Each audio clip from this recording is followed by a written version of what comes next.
Award-winning LGBT producer JD DeSalvatore is on a mission. She is fighting stage 4 cancer. She's also fighting for animals in the city of Los Angeles, and she wants the city to change their shelters to no kill. Here is a look at her new documentary, How to Save a Dog. What can one person do? Well, I can leave my home and drive to the shelter, and I'm a filmmaker, so I'll do some videos and I'll take some photography. What I discovered is that it takes an absolute army of people to rescue dogs and cats. It's not just one person doing one thing. It's a team of people working together for these animals. In addition to the documentary, DeSalvatore will be producing a series of internet videos for social media to educate and entertain so people can find out how to make their city no kill.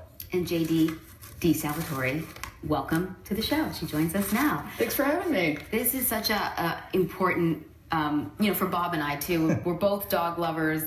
We both love animals. But how do you make a city no kill when there's so many strays, there's so many animals, and the city is just not equipped to shelter all of them? I can tell you the one way we can solve this problem is if everyone in the community gets involved and helps. And what do you mean by that?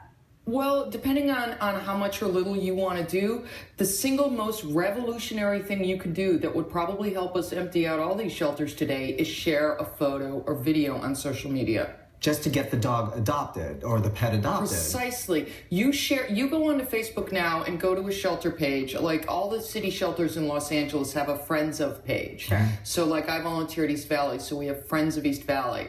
Go and find a photo and share it on your wall. Mm-hmm. And then your 200 friends will see it. And then some of them will share it. And as Brecht taught us in the 1970s, and so on and so on and so on and so on. And eventually it will find the person that wants to adopt that dog. But it really does seem like an insurmountable thing. And I know you have a goal of doing this. Oh, yeah.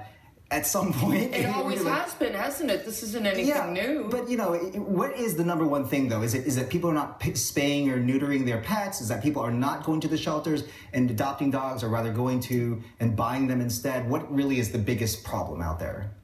I don't know what the biggest problem is, but you just hit on the ones that we address all the time. People don't spay or neuter.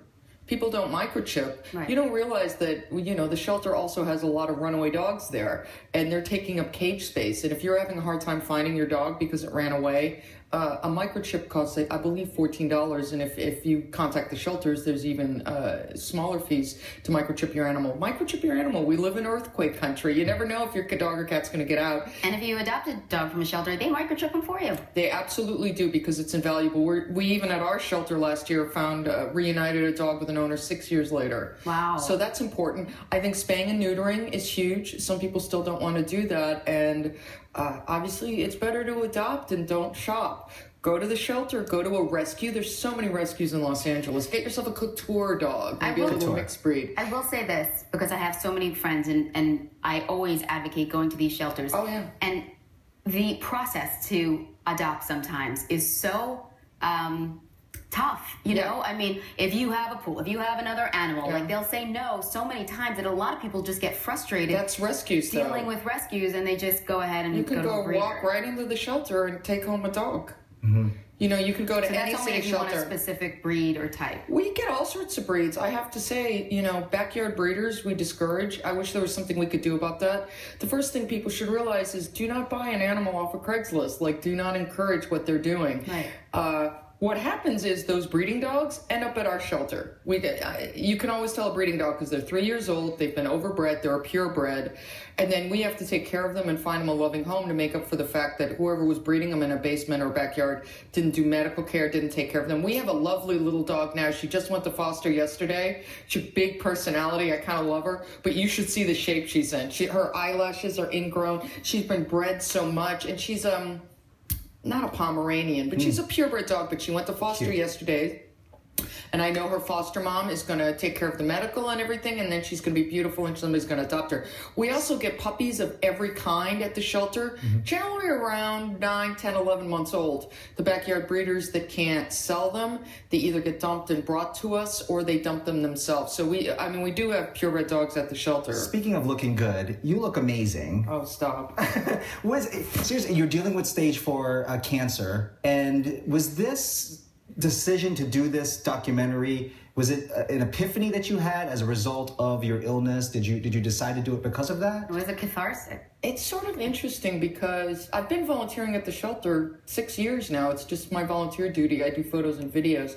But now I'm getting more and more, boy, you know, when I used to be on a board of directors, so I said, I'm not doing that anymore. I'm going to go on the ground level at the shelter and just volunteer and get dirty. And now the minute you're in there long enough, you're like, no, we need to make changes. I need to do something to really see this happen. And I guess I have to tell you, when I got diagnosed with cancer, a lot of people wouldn't hire me because they were afraid I was going to drop dead or not going to be able to do the work. Wow. So at the shelter, the dogs don't care if I'm falling apart. Like when I go in the cage, I went in there yesterday, some poor little 13-year-old owner surrender. These dogs are scared out of their mind. They don't know why they're there. And I can sit down and pet them, and it makes them feel better. And, you know, I'm useful. I'm useful to these dogs. And sometimes that's all they need is a little love, you know, somebody to say, it's okay, don't be scared.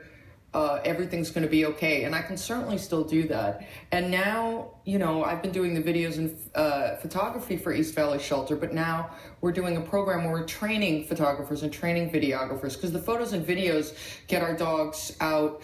Like when you talk about sharing, you know, they're constantly calling me up and going, JD, we need a video. This dog's been here months, and I do a video and it gets shared sometimes up to 60,000 times. Wow. And then the animal gets adopted a couple days later. It happens all the time. Photos and videos really reach people, but what we need is the public to really share photos. Don't be afraid. I mean, if it's hard for you to share a shelter photo, we have beautiful shelter photos from East Valley. Beautiful dogs, beautiful shelter photos.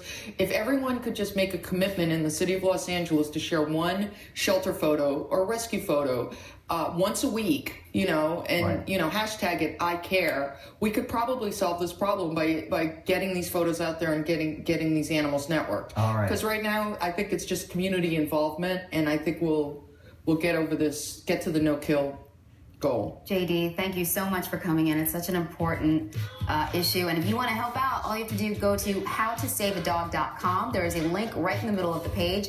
You can donate. It goes to a PayPal link where you can donate to this special cause. And of course, you can see the film. Yeah. We'll be right back. Thank you, guys. Thank you.